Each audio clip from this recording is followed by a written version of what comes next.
Today, we are in Australia, sipping on a nice little red blend. Let's get it. Welcome to another episode of Wine Still of the Week, where I go find a bottle that is under $20, that's punching above its weight class.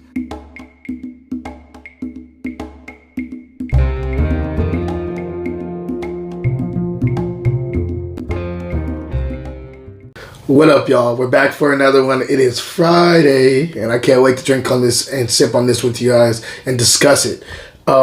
Just so you know, Wine Still of the Week, which this is, I release every Friday, and also I release on my blog a Wine Still of the Week, kind of a deeper level of whatever wines I'm having. So go check out winestilloftheweek.blogspot.com, and you can see what's going on with it. I get a little bit more in depth about these wines. But anyway, let's get right into the wine. Today we're in Mclaren Vale, and I don't know what it is. I just don't do a lot of reviews on Australian wines, and I do love them. I just don't. Well, love is a strong word. I do like them. I just don't. Haven't gotten the chance to, review them, and I guess I always pick something else. So I'm trying to remedy that right now. We're talking about the Willunga Red Blend. This is looks like this is a non-vintage. Interesting. So this is a non-vintage. This is a blend of Shiraz, from what I read. Shiraz, Cabernet Sauvignon, Cabernet Franc, Merlot, a couple of other ones too that were in there, but those were the main ones that were in there. So let's see how this one kind of shows itself. Let's get right into it. Oh, did I show you? I'm sorry. Longer. I don't know if I showed you that. All right. Let's get right into this. On the nose. First thing that jumps out of the glass at me is I definitely get this like kind of raspberry thing going on here. Perfectly ripe raspberries, probably on the stems. They probably pressed the grapes on the stem, so I'm also getting like a little bit of like a kind of a stemminess here. I'm getting cherry. I'm also getting like sun-kissed tree bark, like really like hot day. And this wine is, or this it's a hot day in the redwood forest, and you're just getting this kind of like really kind of interesting pungent smell. Not a bad smell, just like a kind of like a woodsy, like warm woodsy cedar type of smell. Catching that here, which is really interesting. I like that.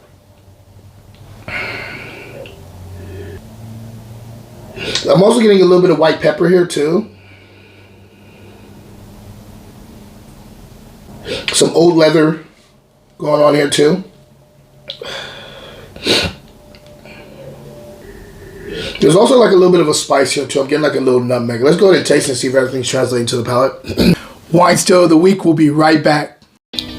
I've just created a show called Drinking with Dads, and I'm a wine dad, like a regular dad but aged. To pick up your own V-neck, go to the link in my bio or fruitandglassgear.etsy.com. Cheers.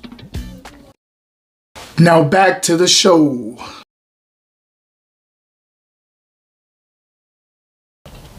Solid bottle of wine. I like it. Let's talk about structure first. Well structured up front, and then to a point. So I would say the first 3/4 is pretty well structured. And then it kind of gets a little wiry at the finish. Gets a little disjointed at the finish. Maybe someone has been at a nice little work event, and everything's going so great. They're networking the right way. They're meeting the right people. They're talking to the right people. And it's 30 minutes before the networking event they're handling their liquor too, by the way.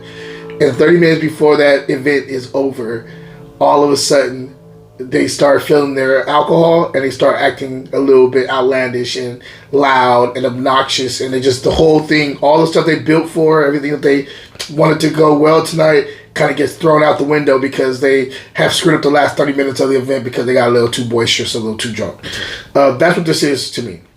This has this like nice little, it's nice up front all the way to the 3rd quarter, and then that last little quarter, it gets a little disjointed. Let's go ahead and taste a little bit more. All right, so specifically about the structure. Acid is about Acid is going into medium to medium plus there. Decent amount of acid. Tannin is medium. There's a dryness on the outside, but that's not mistaken for tannin right there. Finish kind of, like I said, it gets all over the place, but the finish is not even long. It kind of just dissipates really fast. This is a medium-bodied wine, in my opinion. And, yeah, let's talk about the fruit.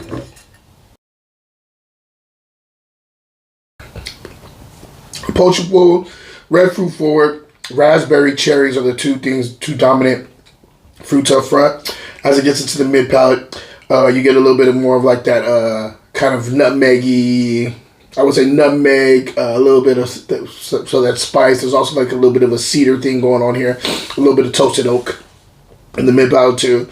Mouthfeel is solid. I actually like the way it approaches. It just, when it gets to that third quarter, it just kind of falls off a cliff. It gets a little bit kind of awry. But it's not a bad bottle of wine. It's solid. The fruit is good. It's actually delicious up front. Especially if you're a red wine, medium-bodied red drinker. This kind of falls in the wheelhouse for you. Will I go back to it? I don't know.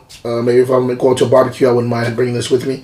If I'm scoring this wine, I'm going to say I'm going to go 87 points on this wine. I think that's a solid score. I think this would go good with maybe like a big old hamburger too. I think this would kill with a hamburger at a barbecue. Maybe even some ribs.